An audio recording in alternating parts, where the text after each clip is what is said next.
to Denmark. Hi. Thank you.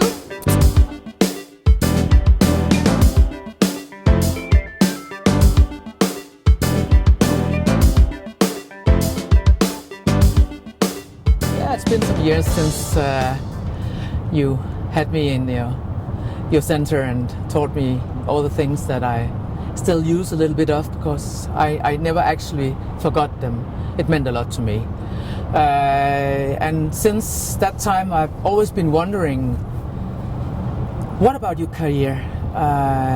Do you still have the same feeling? Do you still have the same urge of wanting to go back there, coming up with a new horse, or are you just enjoying life now? It's really different in my age than when I was 20. Yeah. And when I was young, there was always a new horse and always a new challenge. And I rode like 8-9 horses a day, and then I was teaching. It's long days. Yeah.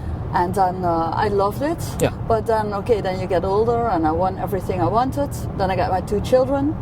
I won again in Hong Kong with my 2 children, and then I thought, okay, now it's nice. I've done everything I want. I have a great life. I have great horses, children, but I didn't want to invest anymore.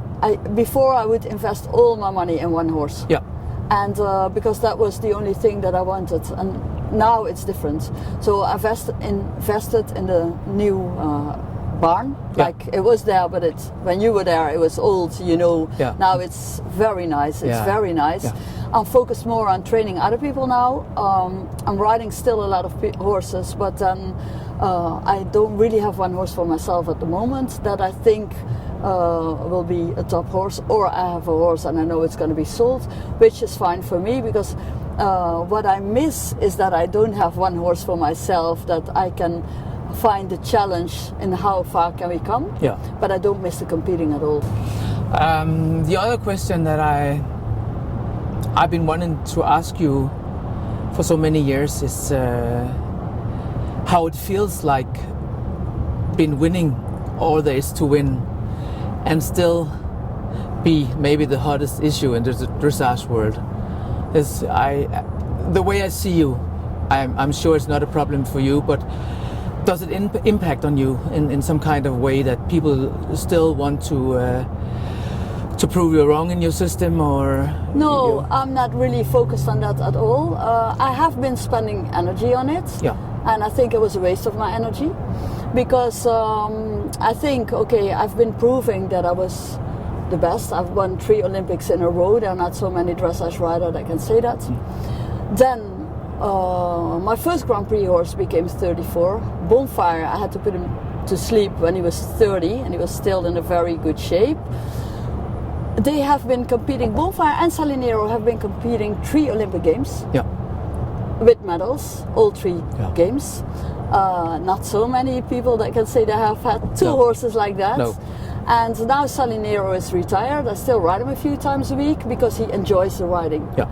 I know that people know about horses. They will understand that a horse that is not happy cannot compete on the highest level. No. You need to be, as a rider, you need to be in a good shape, and that means physical but also mentally. For the horse it's exactly the same. He needs to be physically and mentally in a good shape, otherwise he cannot be in the top of the world for 10 years. No. So I think people or some people that were against, I invited in my barn, they never came. So then I think, you're not open for discussion. On the other hand, it's with religion, it's horses, it doesn't matter. A lot of people have a different opinion, and that is fine. Yeah. And I know that my horses are healthy and in good shape and happy. I don't have any feeling that I have to prove myself. No. And some people don't want to hear things anyway. That's fine as well. Everybody, I respect everybody, and that's fine.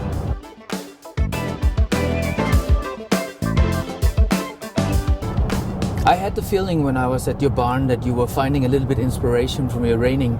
And you're still doing reining? I still do it, but it's really my hobby. Yeah. And I must say now my children are riding as well. I'm getting busy because I have to groom at the pony competitions. Super. And then I have to help my students. How many children have Olympic mamas grooming as a them? groom, I'm a good groom, I hope. Yeah. Anyway, it's a lot of fun, and reining is really my hobby. Yeah. It means that I do competitions, but not always when it's possible. And or it's not always possible, because sometimes I have other things to do that are more important, and then my riding is my hobby. I still enjoy it, and I like the atmosphere, and I think it's good to also do things next to dressage to stay sharp and not to think that I can do it, or or you have to ride a difficult horse, or you have to do a different discipline. But I need a challenge always, and I want to improve myself all the time. What do you think about when you see the international scene today with Vallegro and all the new top horses? I think we just talked about it, but is there somewhere in you an urge to go out and beat them? No, not at all. No, I don't feel like that at all. No. I must say, I really enjoy to watch the competitions. Yeah. And the best competition for me last year was especially AKA. Yeah. Because it was such a strong competition and everything could happen. Yeah. In my opinion, that is how dressage should be. Yeah.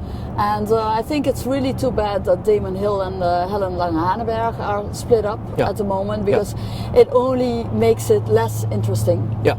And the more good riders and the more good horses are there, the better it is for our sport. And I think with Vallegro, of course, and Damon Hill was there, and Totilas, and then Isabel Weert with Bella Rose, Parsifal, of course. Then there's so many good horses and riders that it's good for the sport, and it's too bad if some are not there. Yeah. And it needs to be exciting. Exactly. Thank you. I've been up since 4 o'clock because of you. Oh, shocked. Yeah. You're already really, stressed really. now. Yeah. And my horses are like this, or they can feel there's something coming up. Yeah.